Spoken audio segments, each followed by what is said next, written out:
से कहना पहन रिंका जी।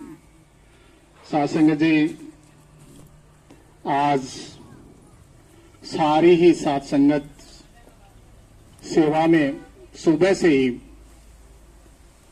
क्योंकि सुबह बरसात हो रही थी तो 7 बजे का टाइम था, फिर भी बहनों ने फोन किया कि हम तो पहुंच गए हैं। दास तो घर में तैयार भी नहीं हो रहा था।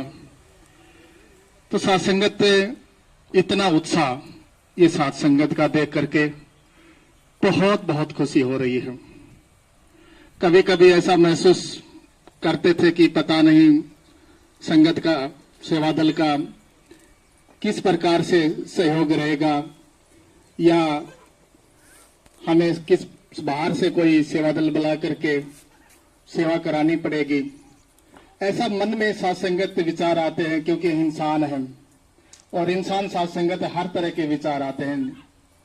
तो सात्संगत आज का देख करके ये सेवा का बहाव, वैसे तो सात्संगत जब से दास ने ये जिम्मेवारियां संभाली हैं तब से ही सात्संगत ये सहयोग मिल रहा है। एक वक्त था कि यहाँ पर सात्संगत बहुत झाड़ियां खड़ी थी। यहाँ पर महात्मा पूर्ण जी, इन्होंने सात्संगत अपने ट्रैक्टर को लगा करके 2 बार सात्संगत इसके अंदर अपना हल चलाया।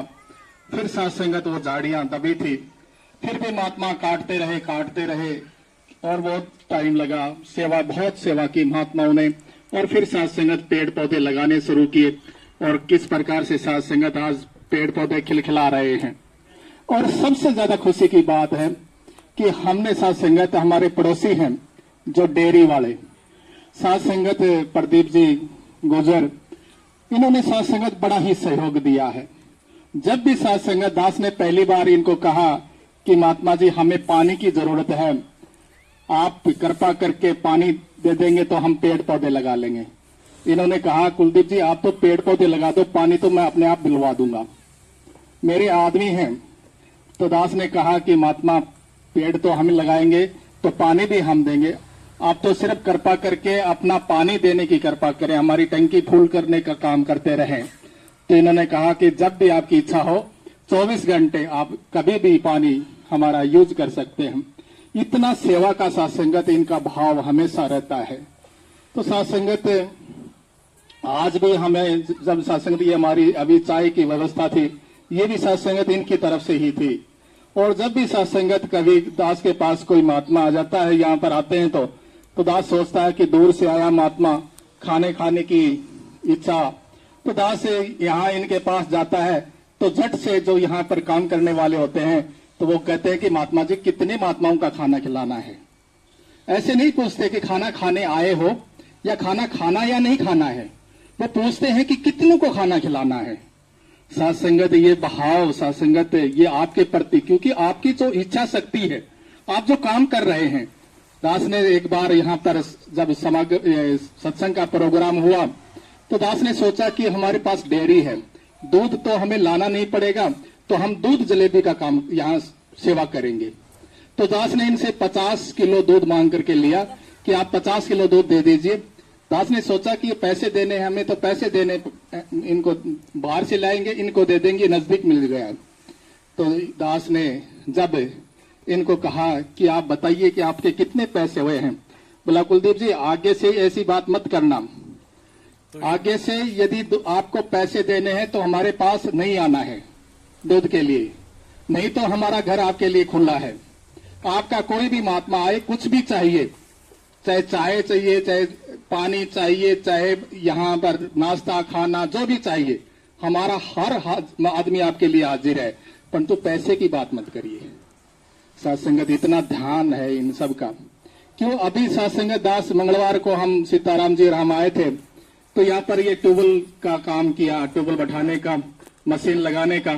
तो उस दिन भी बरसात हो रही थी, आज तो बरसात नहीं है, बादल हैं। बरसात हो रही थी, सीताराम जी का फोन गया, दास ने कहा कि महात्मा जी आज तो बरसात हो रही है, कैसे कर पाएंगे। बोला एक महात्मा आया हुआ है बीकानेर से और गाड़ी लेके आया है, कह रहा है कि मुझे पेड़ पौधे भी लगाने हैं और आपके कोई ट्यूबवेल का काम भी करना है। कहा बीकानेर से आकर के कह रहा है कि मुझे आपके ट्यूबवेल का काम करना है। दास ने यहाँ पर किसी मिस्त्री से बात की तो उससे पूछा कि महात्मा जी कितने पैसे लोगे, तो उन्होंने कहा 1,000 रुपये लगेगा।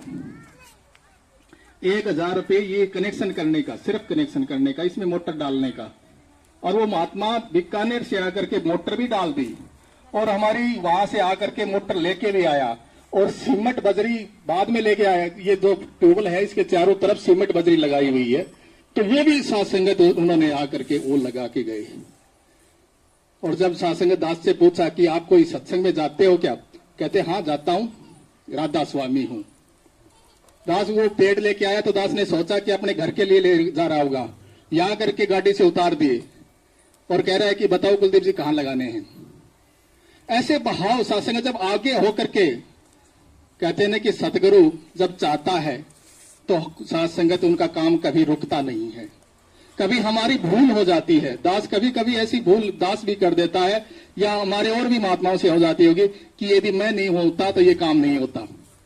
ये साथ संगत हमारी मूर्खता होती है, क्योंकि सतगुरु अपना काम स्वयं करता है, वो किसी से भी करवा लेता है। ये जरूरी नहीं कि वो ज्ञानवान ही हो, बिना ज्ञानवान से भी अपना काम करवा लेता है। तो साथ संगत कृपा करो, आज बड़ी चलो ठीक है, अब जारी करो महाराज दोबारा। आज संत निरंकारी मंडल शाखा सीकर में 1+1 के तहत सतगुरु माता सुदीक्षा जी के आशीर्वाद से पूरे भारतवर्ष में पेड़ पौधे लगाए जा रहे हैं। क्योंकि आज जिस प्रकार से ऑक्सीजन की कमी के कारण से लोगों की मौत हो रही है, वो ऑक्सीजन ये पेड़ के द्वारा ही मिलता है। और आज पेड़ों का सबसे ज्यादा यदि कोई ये प्रयास कर रहा है लगाने का, तो वो निरंकारी मिशन कर रहा है। और आज उसी तहत पर हमने पूरे 1+1 के तहत पूरे भारतवर्ष में पेड़ लगाए। हमने भी यहाँ पर आज बहुत सारे पेड़ लगाए और पहले भी हमने पेड़ लगाए थे, उनकी देख रेख की है, उनमें पानी डाला है, उनकी निराई गुड़ाई करी है। अब क्या बोलना है